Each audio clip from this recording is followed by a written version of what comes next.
Esse é o último domingo do ano, o último domingo que nós nos reunimos como igreja. Esse é o último domingo da década. Não sei se você se deu conta disso, mas nós estamos terminando mais uma década. Daqui a alguns dias vamos entrar em uma nova década. Meu filho estava conversando comigo esses dias e ele perguntou assim, falou, pai, quando você era criança, como é que você imaginava que seria o ano 2020? Eu falei para ele, eu não imaginava. E é verdade, eu não conseguia nem sequer imaginar que eu estaria vivo em 2020 quando eu era criança. Era uma coisa tão distante, era uma coisa de ficção, de longe demais. No entanto, aí estamos nós. Como já foi dito aqui no início desse culto, essa é uma época do ano em que muitos de nós fazemos um balanço de nossas vidas, fazemos um balanço do ano, pensamos em uma série de coisas. É uma época, e eu fiz referência a isso no domingo passado, essa época do Natal, final do ano é uma época marcada por alegria, tem tanta confraternização, tantos encontros, reencontros, tanta coisa bacana que acontece. Mas para muita gente, para muitos de nós, também é uma época há uma certa nostalgia, às vezes até marcado por uma tristeza, alguma coisa assim. E principalmente quando a gente pensa em fim de ano, mudança de tempo. Para muita gente é alegria. Alguns estão celebrando porque conseguiram algo novo. Alguns compraram uma casa, finalmente, depois de tanto esforço, mudaram para ela, saíram do aluguel, alguma coisa assim. A gente celebra com essas pessoas. Alguns se formaram, conseguiram terminar aquela graduação, ou pós-graduação, ou mestrado, ou doutorado, avançaram nos seus estudos acadêmicos e estão felizes por isso. Alguns se casaram, depois de tanta espera, ou arrumaram um namorado ou namorada, estão caminhando e antecipando o casamento. Então, há várias coisas, tiveram filhos, coisas que fazem com que a gente olhe para o ano e fale, poxa, foi um ano bacana, foi um ano bom, Deus me abençoou assim, ou isso aconteceu na minha vida. Mas todos nós também temos coisas no ano que a gente olha e fala, poxa, isso foi difícil para a gente. Pessoas queridas que se foram, coisas que nós esperávamos que acontecessem, não aconteceram. A vida nem sempre nos conduziu na direção em que nós esperávamos e isso acontece a cada ano e esse ano não é um ano certamente diferente. Então, quando eu orava e pensava sobre essa série, e a gente tenta planejar as séries na igreja aqui, temos tentado planejá-las com um ano de antecedência.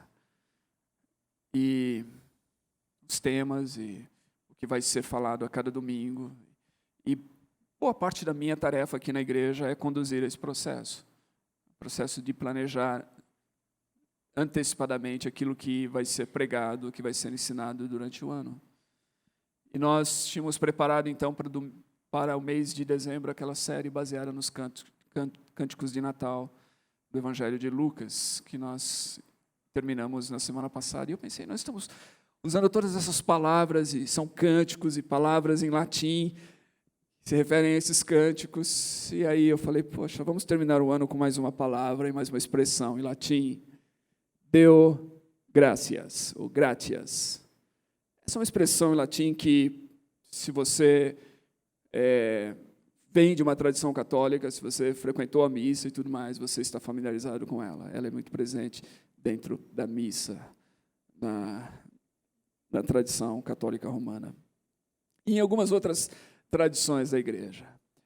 É a expressão de gratidão. A Deus seja a graça.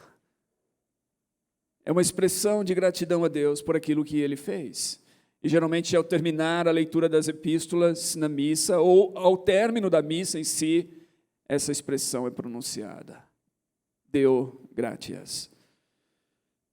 Eu gostaria de tomar essa expressão hoje, nesse último domingo do ano, em uma reflexão no texto de 1 Coríntios. Então eu quero ler os 2 últimos versículos deste que é talvez o mais longo capítulo escrito por Paulo em suas epístolas. E os 2 últimos versículos são os 57 e os 58. O aguilhão da morte... Não, desculpa. Comecei o 56 e eu não quero ler esse agora. 57 e 58. Mas graças a Deus que nos dá a vitória por meio de nosso Senhor Jesus Cristo. Portanto, meus amados irmãos, sede firmes e constantes, sempre atuantes na obra do Senhor, sabendo que nele o vosso trabalho não é inútil.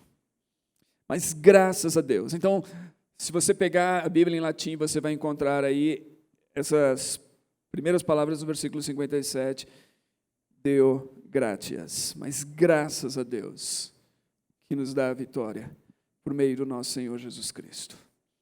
Portanto, meus amados irmãos, sede firmes e constantes, sempre atuantes. Eu li, por força da memória, na verdade, abundantes, mas a versão aqui é atuantes na obra do Senhor, sabendo que nele o vosso trabalho não é inútil, não é vão. Nesse capítulo 15, Paulo começa falando sobre a possibilidade da fé ser vã, ser inútil. Ele começa falando sobre o Evangelho e a certeza de que se estamos firmados no Evangelho, então a nossa fé não é vã, não é inútil. Mas que se nos apartarmos do Evangelho, Paulo diz, então nossa fé é inútil. É importante que a nossa esperança esteja bem fundamentada. É importante que a nossa fé esteja bem fundamentada. É importante que nós nos firmemos no decorrer dos anos sobre uma base firme, sólida. No mês de dezembro, esse é um mês especial para mim. E ouvir algumas dessas canções hoje aqui, inclusive trouxeram memórias, evidentemente, bem velhas para mim e para alguns de vocês. Esse é um mês especial, porque é o mês do meu aniversário 2 vezes. Eu nasci no dia 11 e eu nasci de novo no dia 27. 38 anos atrás, dia 27 de dezembro, eu conheci Cristo, o Evangelho, que fez diferença na minha vida, que me mudou, e sobre o qual eu firmei os meus pés. 38 anos passaram, e eu continuo olhando para Cristo como meu Senhor e meu Salvador, e confiando nele, e tendo nele a minha única esperança. Agora, 38 anos é bastante tempo. Não é tanto quanto algumas pessoas que eu conheço. Eu espero chegar até o final da minha vida, sim. Mas em 38 anos, muita coisa aconteceu.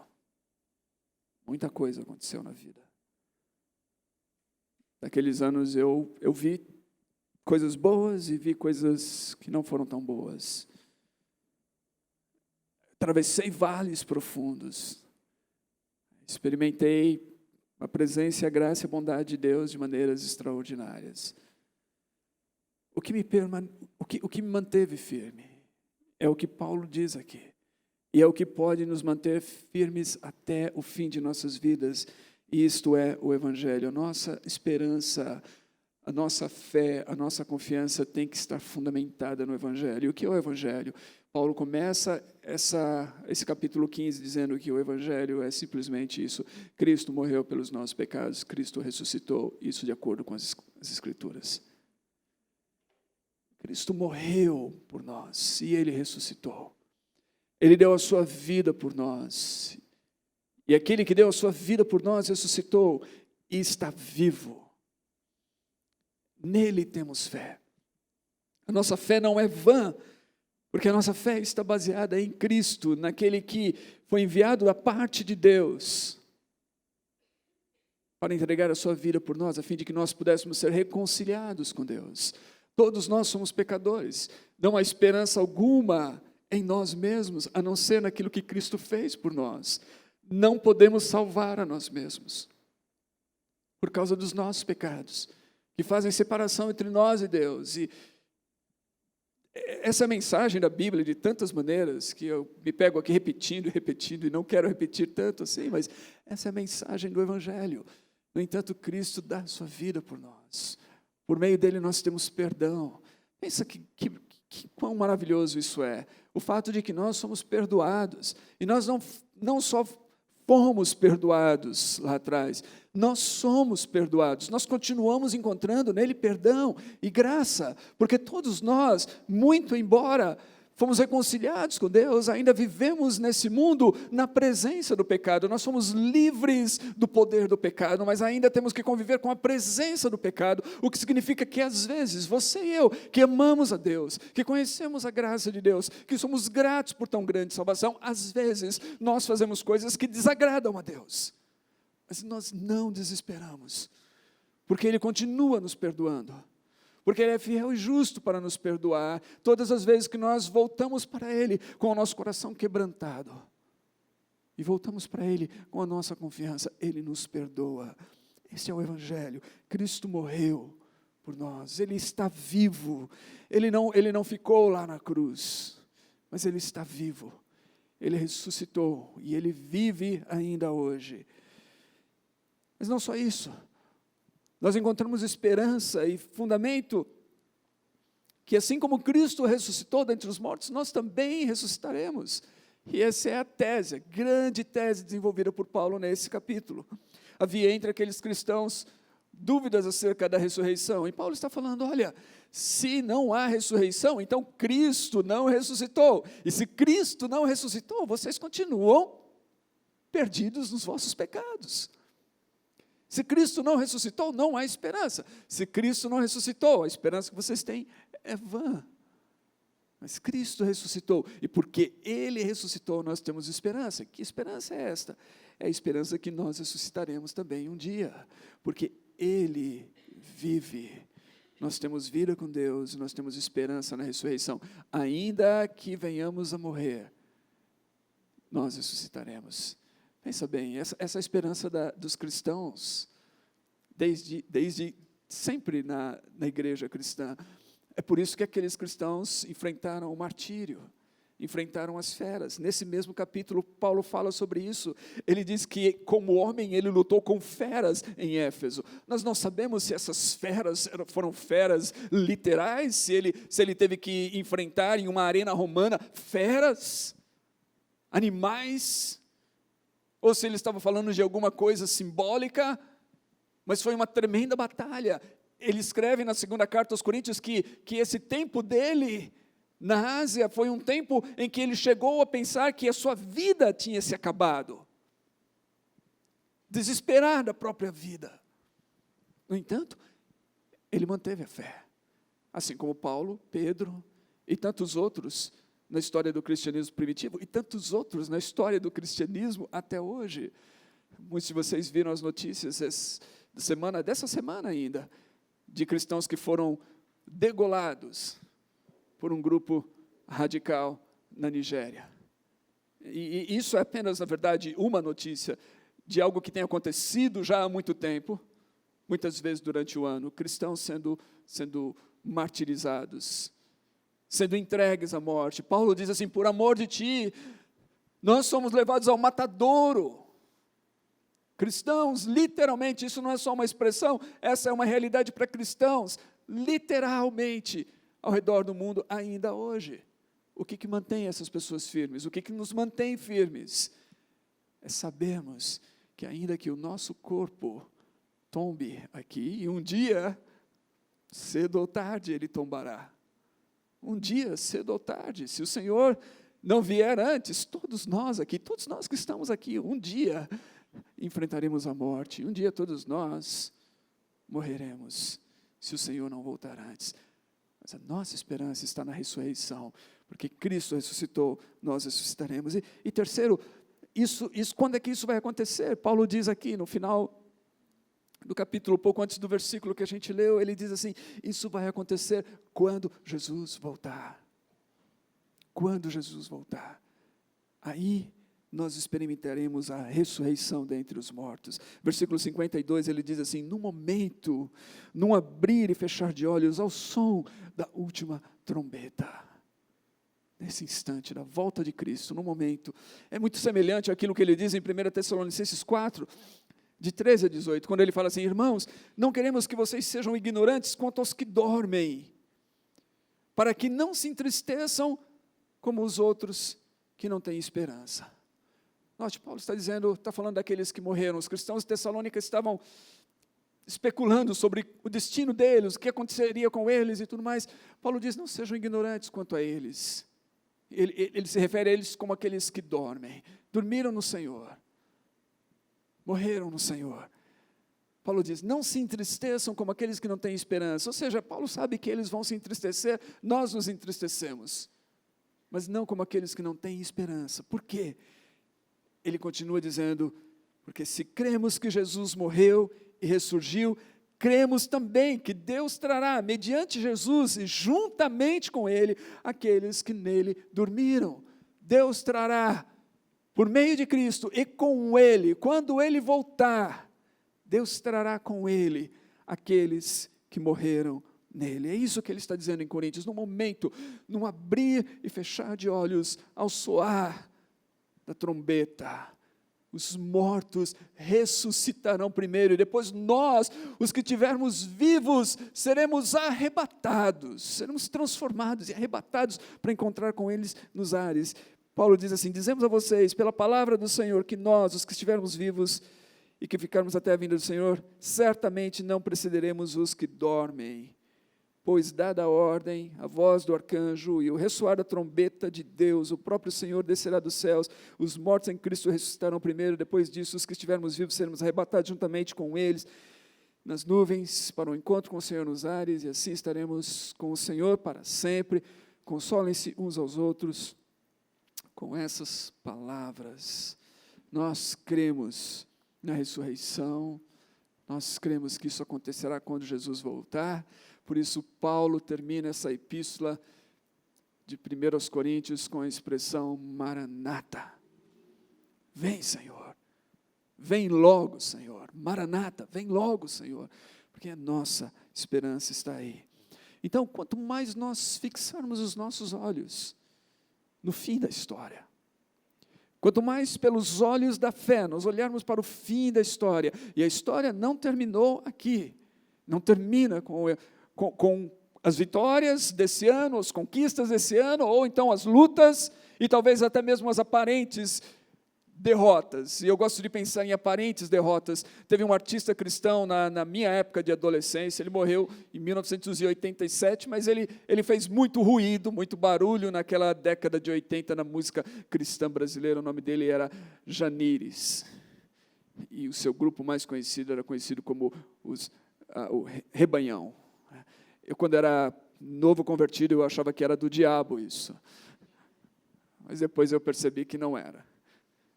Bom, mas o Janires tinha uma música que ele escreveu um disco e ele compunha, era um compositor genial, e teve uma música que ele compôs para um corredor chamado Alex Dias Ribeiro, que talvez alguns de vocês conheçam. Ele criou, ou foi um dos fundadores e pioneiros nesse movimento de atletas de Cristo. E o Alex, ele não foi um campeão na sua carreira. E o Janires compôs uma música para ele. Se eu não me engano, era Baixinho de Deus. Não era Baixinho de Deus. Eu não lembro o nome da música, mas ele fala assim que quando você chegar no céu e abrir o Notícias Celestiais para ler. Naquela época tinha um jornal chamado Notícias Populares. Era um daqueles jornais que, se você torcesse, você sairia sangue dele. Aí ele fala assim, quando você chegar no céu e abrir o Notícias Celestiais para ler, vai descobrir que as derrotas aqui foram consideradas vitórias pelos anjos.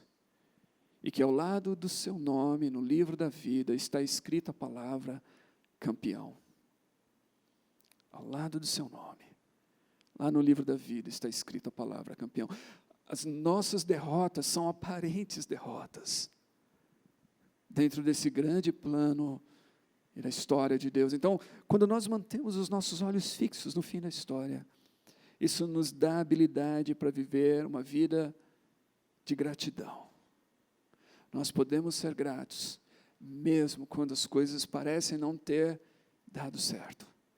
Mesmo quando a gente atravessa esses momentos de aparentes derrotas, nós podemos ser gratos. É isso que Paulo diz aqui no final dessa declaração de fé, do Evangelho, da esperança viva em Cristo, que morreu pelos nossos pecados, que ressuscitou, que voltará novamente.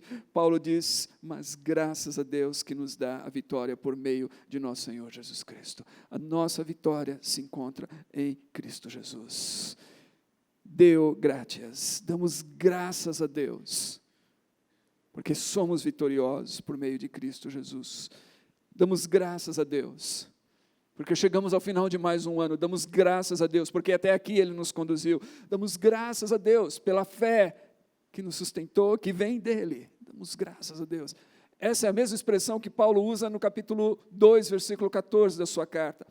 Após descrever todas as lutas que ele passou. E se você tiver um tempo e quiser ler depois, é uma das minhas cartas favoritas de Paulo, segundo aos Coríntios. E ele começa descrevendo das suas lutas. Ele fala das tribulações. Tribulações, o termo usado por Paulo, tribulações, está falando sobre você ser pressionado. Eu ouvi certa vez alguém descrever isso e falar sobre um método de tortura romano, em que uma pessoa era colocada embaixo de uma tábua, e eles começavam a acrescentar pedras pesadas sobre essa pessoa, e ela estava sendo esmagada, literalmente pressionada diante daquele peso. Tribulações, pressão. Paulo fala das tribulações que ele passou, e ele diz, eu fui consolado no meio das tribulações, e agora eu posso consolar vocês com a consolação que eu recebi de Deus no meio das tribulações. Então, Paulo descreve isso no capítulo 1, de 2 Coríntios, e ele continua falando das dificuldades que ele enfrentou, da perseguição que ele enfrentou, da oposição dentro da própria igreja, o lugar onde você esperava que não iria enfrentar nenhum tipo de problema, nenhum tipo de oposição, nem nada. Muitas vezes é lá onde você encontra oposição. Paulo sabe bem disso, ele fala sobre isso, e no final dessa longa porção, capítulos 1 e 2, ele vai dizer lá no versículo 14, mas graças a Deus, novamente a expressão, Deo gratias, mas graças a Deus, que sempre nos conduz vitoriosamente em Cristo, sempre, Paulo diz, nos conduz vitoriosamente em Cristo. As derrotas aqui são consideradas vitórias, nós sempre somos vencedores, ou como diz em Romanos 8, somos mais do que vencedores por aquele que nos amou. Nós sempre somos vencedores em Cristo. Nada nos separa do amor de Cristo. Aqueles cristãos ajoelhados, com os seus executores atrás deles, com os facões prontos para deceparem os seus pescoços, eram vitoriosos. Sempre. Eles estavam ali, talvez rendidos, submissos a seus algozes, mas não estavam ali como derrotados, estavam ali como vitoriosos, porque nós sempre somos vitoriosos. Então, quando nós mantemos essa perspectiva, nós podemos ser gratos, nós podemos chegar nesse final de ano, não com o coração pesado, amargurado, mas com gratidão. Graças a Deus. Graças a Deus por mais um ano, graças a Deus por Cristo, graças a Deus pelo perdão, graças a Deus pela vida, graças a Deus por amigos e comunidade, graças a Deus por tantas oportunidades de servir, graças a Deus, porque Ele está mudando a minha vida, e porque Ele está mudando a vida de pessoas, graças a Deus. Outra coisa que Paulo diz, que quando nós mantemos essa perspectiva do eterno, essa perspectiva do fim da história, não do meio da história, se a nossa visão é de curto prazo, se a nossa visão é só para o meio da história, se tudo que a gente consegue enxergar é só alguns metros adiante, talvez não há muita esperança para nós, mas se nós conseguirmos ver longe, pelos olhos da fé, e lembra que Paulo diz, ainda em 2 Coríntios, no capítulo 4, ele diz assim que nós nos movemos por fé e não por vista. Portanto, nós não fixamos os nossos olhos nas coisas que são visíveis, porque as coisas que são visíveis são coisas que passam. Nós fixamos os nossos olhos nas coisas que são invisíveis, pelos olhos da fé. Nós vemos as coisas que são invisíveis, porque essas coisas são permanentes. Então é isso, se nós conseguirmos olhar para frente dessa maneira, nós vamos ter motivos para agradecer a Deus, nós vamos ter motivos para perseverar, por isso ele diz, portanto, meus irmãos, diante de tudo isso que eu falei para vocês, fiquem firmes e que nada vos abale. Fiquem firmes, que nada vos abale. Não se deixem abalar por nada. Quantas vezes nós vemos pessoas se deixando abalar por coisas, às vezes, pequenas? Eu vinha conversando com a minha esposa nessa manhã, no carro, sobre algumas coisas, e eu pensei assim, e quantas pessoas, infelizmente, eu conheci assim, que são pessoas que parecem que se converteram a pessoas, e não a Jesus. Você já viu essas pessoas que parecem que elas se convertem a pessoas? E elas estão, então, sei lá, numa igreja, num lugar, por causa das pessoas, e não de Cristo. Elas não conheceram o Evangelho, de fato. Elas não estão firmadas no Evangelho. Elas estão firmadas em uma pessoa. É triste isso. Porque se a minha fé e a sua fé estiverem em outra pessoa que não Cristo, então a nossa fé está num terreno muito, muito arenoso. A nossa fé tem que estar em Cristo. E ligado a isso, a pessoas que se convertem a pessoas, parece que tem pessoas que não entenderam direito o Evangelho, e elas me dizem coisas assim, eu já ouvi isso, e todas as vezes que eu ouço isso, me dói dentro. Quando alguém fala assim, olha, e ela fala sobre a igreja aqui, o Projeto 242, ela fala assim, o Projeto 242 é a última chance que eu dei para Deus. E quando eu ouço isso, eu falo, meu Deus, a pessoa não entendeu nada. Em primeiro lugar, porque a gente não dá chance para Deus, é Ele que dá chance para nós. Quem somos nós para dar alguma chance para Deus? É Ele que estende a nós a oportunidade, o privilégio, a graça de pertencermos a Ele. E quase todas as pessoas que eu encontrei falando assim, e às vezes elas não falam por mal, mas quase todas as pessoas que eu encontrei falando assim, elas estão no caminho da frustração. Porque essa igreja é uma igreja feita de pecadores. Porque nós somos falhos. Porque nós não somos perfeitos. Porque é só a graça e a bondade de Deus que permanece sobre nós e que nos mantém unidos. E que nos mantém firmes. Nós estamos firmados nele. Então é importante que a nossa fé esteja em Cristo. E se ela estiver em Cristo, nada nos abala. Nada. Eu olho para Cristo. Eu não olho para os homens, eu vejo Cristo, Ele é o motivo, Ele é o autor e consumador da minha fé, Cristo, ninguém mais. Eu me inspiro na vida de outras pessoas, eu sou edificado muitas vezes por boas atitudes, por bons sermões e livros, que outros escreveram e transmitiram, eles me ajudam, eles me inspiram, mas a minha fé está firmada em Cristo, e nenhum outro. Os homens são falhos, eles caem, mas Cristo permanece. E a minha participação nessa igreja aqui não é a participação porque eu sou pastor. De fato, nesses últimos 2 anos, algo bem interessante aconteceu, porque uma série de coisas desses últimos 2 anos me impeliram para deixar de fazer parte dessa igreja, de deixar de ser pastor dessa igreja. E se eu estivesse pensando de um modo meramente humano, se eu não estivesse pensando com a vocação de Deus e com o chamado de Deus para essa comunidade, eu não estaria aqui. Eu não estaria terminando esse ano aqui falando a vocês.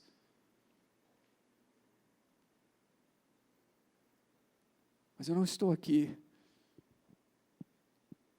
por causa dessa igreja, mas pelo senso de vocação e o privilégio de servir a meus irmãos e irmãs e servir junto com irmãos e irmãs aqui, nesse lugar de pecadores.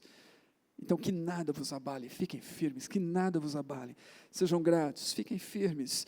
Paulo vai repetir isso em Colossenses 1, versículos 22 e 23, ele diz assim, mas agora ele os reconciliou pelo corpo físico de Cristo mediante a morte, para apresentá-los diante dos santos inculpáveis e livres de qualquer acusação, desde que continuem alicerçados e firmes na fé, sem se afastarem da esperança do Evangelho. Firmeza na fé, sem se afastar da esperança do Evangelho. Note como é importante isso. É importante que a nossa esperança e que a nossa firmeza esteja em Cristo, aquele que morreu pelos nossos pecados e ressuscitou. Ele morreu para que nós pudéssemos ser reconciliados com Deus. Ele ressuscitou para nos apresentar diante dele como santos e inculpáveis. E além disso, nós não só temos motivos de gratidão, nós não só temos aqui o incentivo de Paulo para que nós permaneçamos firmes, inabaláveis, mas ele aqui nos incentiva a nos dedicarmos à obra do Senhor. Nota, ele começa esse capítulo falando sobre uma fé que pode ser vã, inútil. Essa fé que está separada, divorciada do Evangelho de Cristo. Ele termina esse capítulo falando sobre uma atuação que não é vã, que não é inútil. Versículo 58, ele diz, a parte B, sejam sempre dedicados à obra do Senhor, porque vocês sabem que no Senhor o trabalho de vocês não será inútil. A palavra obra, trabalho, labor, algumas versões antigas trazem essa expressão, labor. Ela diz respeito àquelas atividades especificamente que fazemos para a promoção do Evangelho. E Paulo está dizendo que diante dessas coisas nós devemos continuar nos empenhando em promover o Evangelho e a mensagem do Evangelho. E fazemos isso, evidentemente, quando nós expressamos com palavras, nós acreditamos aqui, esse é um dos nossos valores. Os nossos valores como igreja incluem exatamente essa comunicação do Evangelho por meio de obras e palavras. Nós cremos que nós comunicamos o Evangelho por meio de palavras, temos falado isso várias vezes, mas também por meio de obras. As duas coisas cooperam juntamente para a promoção do Evangelho. Então Paulo está dizendo assim, que nós devemos continuar nos dedicando, até que Ele venha. Vamos continuar servindo, até que Ele venha, ou até que nós possamos ir encontrá-lo. Vamos continuar servindo, ele diz, sempre dedicados. Algumas versões trazem firmes e constantes, sempre dedicados à obra do Senhor. Por que essa obra? Porque esse trabalho, porque esse labor que vocês fazem nele, por meio dele. Nota, a própria obra não é feita por nós mesmos, ela é feita por meio dele, ela é feita quando nós estamos conectados com ele. A força para servir vem dele. Não é incrível isso? Ele nos dá a fé e ele nos dá a força para servi-lo, o vigor, o poder. Recebereis poder ao descer sobre vós o Espírito e sereis minhas testemunhas. Vem dele, não vem de mim. No final das contas, tudo é dele, por ele e para ele. Então, firmes, fiquem firmes, dedicados a essa obra do Senhor. Isso me faz lembrar de um texto que nós já ouvimos aqui durante esse ano. Aqueles que são membros da igreja, que têm acompanhado os cultos, durante esse ano a gente já ouviu pelo menos 2 vezes. Uma delas, o Vini, quando estava pregando aqui na carta de Filipenses, ele nos lembrou. De fato, ele iniciou o seu sermão naquele domingo, lendo esse trecho. Um trecho do livro do C.S. Lewis. E eu o citei pelo menos uma outra vez durante o ano, em que ele nos lembra o seguinte, que as pessoas que mais fizeram diferença nesse mundo, as pessoas que mais trabalharam aqui nesse mundo, foram aquelas pessoas que tinham os seus olhos, a sua mente, o seu foco na eternidade. É isso que Paulo está dizendo aqui. Quando o nosso foco está no eterno, quando a gente está olhando para o fim da história, não para o meio, não para o momento em que a gente se encontra na história. O momento que a gente se encontra na história pode ser um momento ruim da história, desse grande drama da redenção. Esse momento pode ser um momento de grande tensão ao nosso redor. Mas quando nós olhamos para o fim da história, o fim da história nós somos vencedores. O fim da história, Cristo nos conduz em triunfo sempre. Esse é o fim, somos vitoriosos. Quando nós olhamos para o fim da história, nós podemos ser gratos, nós podemos perseverar, nós podemos servir a Deus, sabendo que todo o nosso trabalho, nossos esforços, muitas vezes que a gente olha no meio da história e pensa, isso daqui não redundou em nada, no fim da história, todo o nosso esforço não é vão. Não é vão. Quando eu trabalhava com a OM, nos navios, Eu vi essa história, eu não acompanhei isso, mas eu vi essa história na década de 70, acho que 1974, se eu não me engano. O navio Logos da OM, o primeiro navio que eles compraram, que a organização comprou, estava navegando nas águas próximas ao Vietnã. E eles avistaram um barco à deriva no meio do mar. E eles então foram socorrer aquelas pessoas que estavam na embarcação. E era um grupo de refugiados vietnamitas que estavam tentando fugir e encontrar abrigo em algum outro lugar. O navio da OM resgatou aquele grupo de pessoas, levaram para algum lugar, alimentou, levou para algum lugar. E passaram-se 2 décadas ou mais. Um grupo de pessoas da OM estava numa igreja em Londres. E um daqueles homens procurou o grupo e falou assim: olha,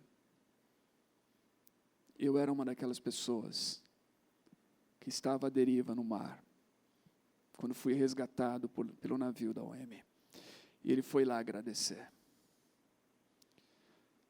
E para mim é isso. Às vezes o que a gente faz, a gente não vê o resultado. A gente não sabe o que Deus está fazendo por meio das nossas ações. Tanta coisa que a gente tem feito aqui, nesse lugar, para as pessoas, aqui nesse bairro, nós não conseguimos ver agora, mas o que Paulo nos garante é que no Senhor, o nosso trabalho não é vão. Não é vão. Aquele folhetinho que você distribuiu, às vezes com vergonha, mas você entregou para a pessoa, aquela palavra que você deu para alguém, a ajuda que você deu, os pequenos atos que você faz, tudo isso Deus está usando para a glória dele. E o resultado disso nós não conseguimos ver agora, mas nós podemos continuar fazendo, e devemos continuar fazendo, e devemos ser abundantes no fazê-lo, porque nós sabemos que no Senhor tudo isso não é vão. Portanto, ao finalizar esse ano e olhar para o novo ano, eu quero encorajar você a manter os seus olhos fixos no eterno. Se você ainda não fez, se você ainda está talvez como aquelas pessoas convertidas a pessoas, converta-se a Jesus. Se você ainda está olhando mais para as pessoas do que para Jesus, olhe mais para Jesus. E veja as pessoas pelos olhos de Jesus. Mantenha os seus olhos fixos no eterno, fixos no fim da história, fixos no momento glorioso em que Cristo vai voltar.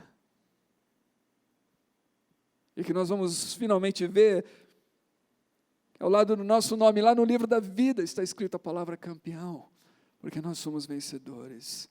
Alegre-se, alegre-se. Alegria cristã não depende das circunstâncias. A alegria cristã é algo interior, obra do Espírito Santo. Nós nos alegramos porque nós conhecemos Deus, e Deus é o nosso Pai, e Ele é um bom Pai, e Ele nos ama. O Espírito Santo habita em nós, alegre-se. Cristo ressuscitou, Ele está vivo, isto é verdade, não é uma mentira, Ele vive.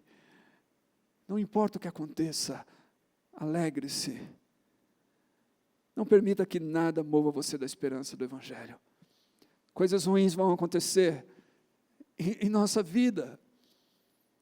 Tem uma velha canção do Michael W. Smith, eu sempre penso em canções, desculpa, porque eu sou muito movido à música, mas tem essa velha canção do Michael W. Smith, de um disco da década de 80, Eye to Eye, se não me engano é Lixa o nome da canção, foi escrita por uma garota, uma adolescente que morreu naquela época, que era amiga do cantor, ou alguma coisa assim, e ele diz, nessa canção, ele fala assim que em toda a vida, um pouquinho de chuva vai cair.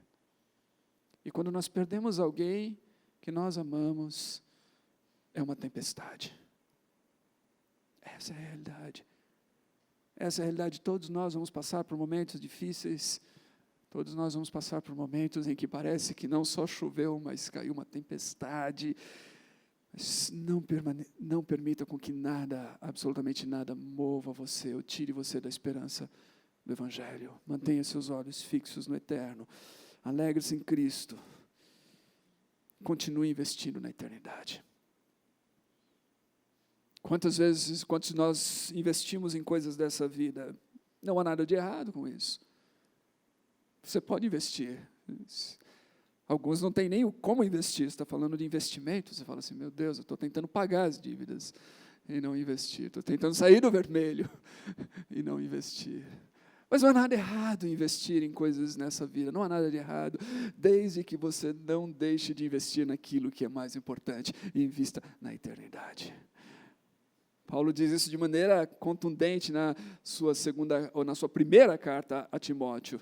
Ele fala assim para o jovem pastor Timóteo, ele diz, Timóteo, ordene aqueles que são ricos.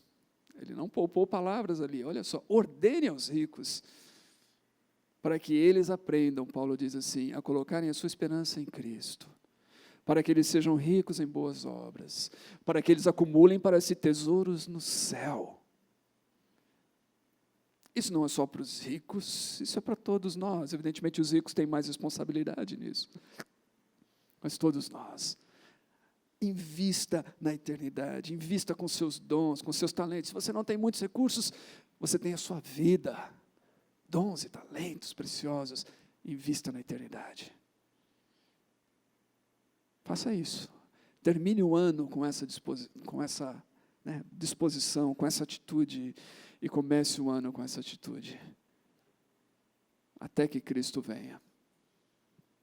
Pode ser que Ele venha o ano que vem, pode ser que Ele venha daqui a 100 anos, pode ser que antes dEle vir, alguns de nós possamos ir ao encontro dEle. Eu estou pronto, se eu tiver que ir ao encontro dEle hoje, eu estou pronto. E você? Você não vai estar, a menos que você esteja firmado nessa esperança. A menos que você entenda esse evangelho. A menos que a sua fé esteja nesse Cristo que morreu e ressuscitou. Se não for assim, você não estará pronto.